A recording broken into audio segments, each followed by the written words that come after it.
বিশ্বনবী মক্কা থেকে 80 মাইল পাহাড়ি পথ হেঁটে তায়েফের ময়দানে গিয়েছিলেন। তায়েফবাসীদেরকে কোরআনের দাওয়াত দেওয়ার জন্য, কালেমার বাণীগুলো তায়েফবাসীদেরকে পৌঁছে দেওয়ার জন্য, তাদেরকে জান্নাতি বানানোর জন্য, জাহান্নামের আগুন থেকে তাদেরকে বাঁচানোর জন্য।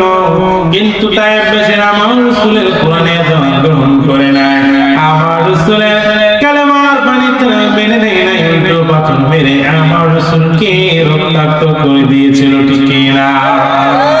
আমার রাসূল রক্তাক্ত অবস্থায় ফজরের সালাতের সময় রক্তগুলোকে ধুয়ে মুছে ওযু করে ফজরের সালাত আদায় করে আমার রাসূল খেজুর গাছের মধ্যে মন খারাপ অবস্থায় হেলান দিয়ে বসে রইলেন।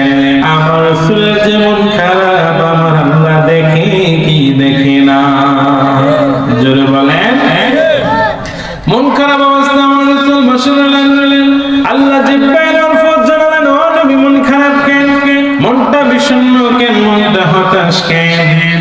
আল্লাহ তাআলা কে আমার রাসূল জিব্রাইল মারফত আমার রাসূল বলেন, আল্লাহ মক্কা ছেড়ে 80 মাইল পাহাড়ি পথ হেঁটে তায়েফের ময়দানে এসেছিলাম তাদেরকে কোরআনের বাণী পৌঁছে দেওয়ার জন্য, কালেমার বাণী পৌঁছে দেওয়ার জন্য। কিন্তু তারা আমার কোরআনের বাণী গ্রহণ করে নাই, কালেমার বাণীগুলো তারা মেনে নেয় নাই, উল্টো পাথর মেরে আমাকে রক্তাক্ত করে দিয়েছে। ও আল্লাহ, কি দোষ ছিল আমার? কি অপরাধ ছিল আমার? কি অন্যায় করেছিলাম আমি? আমি তো এসেছি তাদেরকে জাহান্নামের আগুন থেকে বাঁচানোর জন্য, জান্নাতে নেওয়ার জন্য, কিন্তু তারা আমার কালেমা গ্রহণ করে নাই। একটা কাফির যদি কালেমা গ্রহণ করে মুসলমান হতো, আমি রাসূলের কলিজাটা ঠান্ডা হয়ে যেত।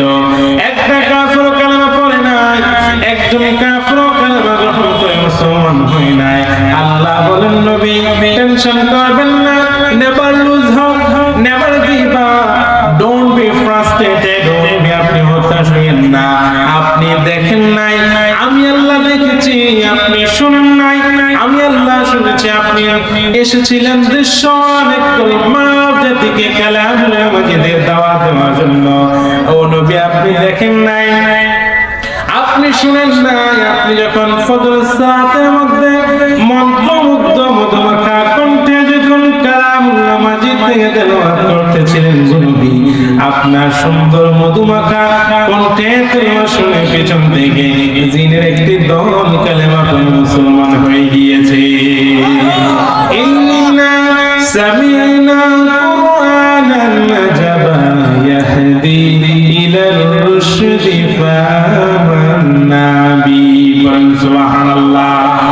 আল্লাহ বলল, নবী আপনি দেখেন নাই, আপনি শুনেন নাই, আমি আল্লাহ দেখেছি, আমি আল্লাহ শুনেছি। আপনি এসেছিলেন দৃশ্যমান একদল মানব জাতিকে কোরআনের দাওয়াত দেওয়ার জন্য, তারা আপনার কোরআনের দাওয়াত গ্রহণ করে নাই, তারা আপনার কালেমার বাণীগুলো তারা মেনে নেয় নাই। তো কি হয়েছে? ও নবী, আপনি যে পবিত্র পা দ্বারা পাহাড়ি পথ হেঁটে হেঁটে হেঁটে এসেছেন, আপনার কষ্টগুলো দুনিয়ার জমিনে কেউ না দেখলেও আমি আল্লাহ তো সবকিছু দেখি। ও নবী, মানব জাতি, মানুষ যদি আপনার কালেমা গ্রহণ করে নেয়, তো কি হয়েছে? জিনের একটি দলকে কালেমার পড়িয়ার মাধ্যমে, কালেমার মাধ্যমে আমি আল্লাহ মুসলমান বানিয়ে দিয়েছি। বলেন সুবহানাল্লাহ। আর জোরে বলেন সুবহানাল্লাহ। ঠিক এমনি করে নবুয়ত প্রাপ্ত হওয়ার পর ইন্তেকাল পর্যন্ত রাসূল উম্মত কেমন ভাবে নাজাত পাবে, কেমন করে উম্মতেরা জান্নাতে যাবে, এই চিন্তায় পেরেশান হয়ে গেলেন। শুধু তাই নয়, হাসরের ময়দানে কি চিন্তায় আমার রাসূল পেরেশান হয়ে থাকবেন। আমার রাসূল মাকামে মাহমুদের মধ্যে সিজদারত অবস্থায় উম্মতি উম্মতি উম্মতি বলে কাঁদবে। জিবরাইল, আল্লাহ তাআলা জিবরাইলকে পাঠাবেন। জিবরাইল আমার রাসূলকে এসে বলবেন, নবী মাথা উত্তোলন করেন। আমার রাসূল মাথা উত্তোলন করবেন না। আল্লাহ তাআলা আমার রাসূলকে জিবরাইল মারফত ডাকবেন। আমার রাসূল কোনো কিছু বলবেন না, শুধু উম্মতি উম্মতি উম্মতি উম্মতি বলে কাঁদবে। আমার রাসূলের কান্না দেখে আল্লাহ বলবেন, ও নবী, হাসরের ময়দানে আমি আল্লাহ আপনাকে কাঁদানোর জন্য উপস্থিত করি নাই। ও নবী, জমিনের মধ্যে কত কত কত কত কষ্ট সহ্য করেছিলেন। এই জমিনের মধ্যে যতগুলো নবী পাঠিয়েছিলেন, সমস্ত নবীদের নবীদেরকে স্পেশাল একটা দোয়া আমার আল্লাহ শিখিয়ে দিয়েছিলেন। ওই দোয়াটা করে সমস্ত নবীরা এই জমিনের মধ্যে মুসিবতের সময়, বিপদের সময় এই দোয়াটা করে সমস্ত নবীরা নাজাত পেয়েছে। আমার নবী হলো শ্রেষ্ঠ নবী, আমার নবী হলো শেষ নবী।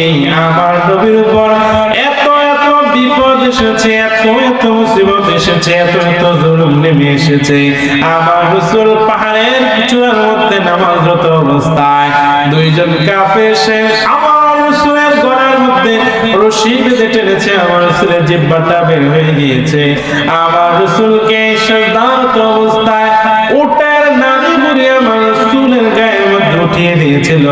আমার রাসূল 3 দিন 7 দিন পর্যন্ত খাবার পায় নাই।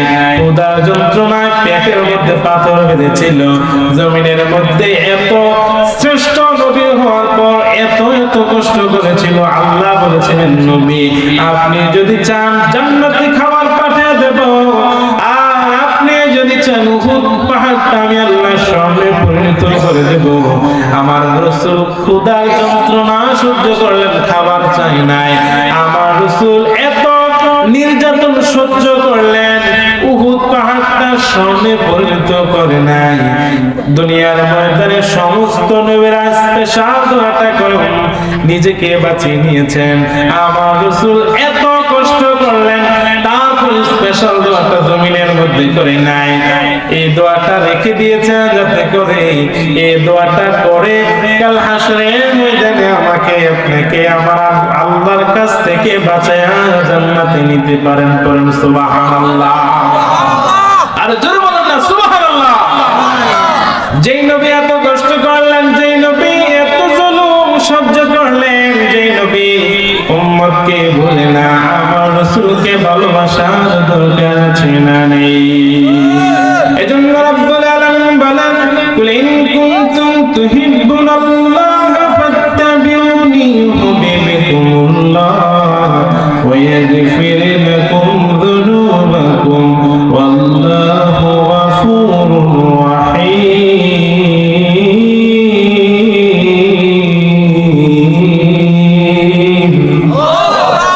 আল্লাহকে যে পাইতে চায় হযরতকে ভালোবেসে, আল্লাহকে যে পাইতে চায় হযরতকে ভালোবেসে, আরশ কুরসি লৌহ কলম না চাইতে পেয়েছে সে।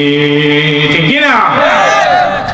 রাসূল নামের রশি ধরে যেতে হবে আল্লাহর ঘরে। রাসূল নামের রশি ধরে যেতে হবে আল্লাহর ঘরে।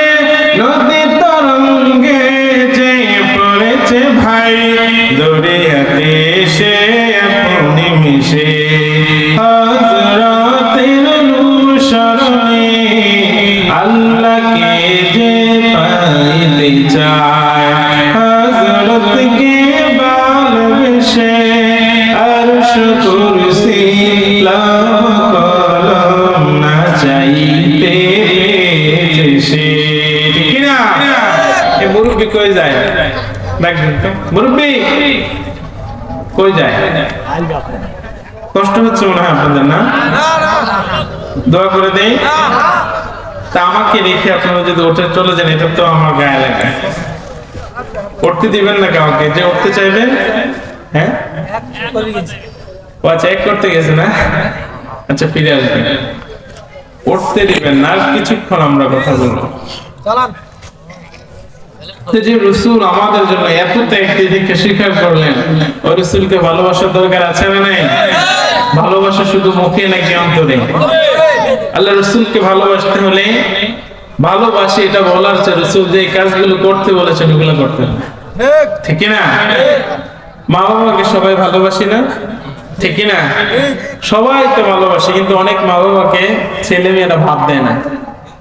এখন মুখে বলি ভালোবাসি, ভাব দেয় না। এই ভালোবাসার কোনো দাম আছে?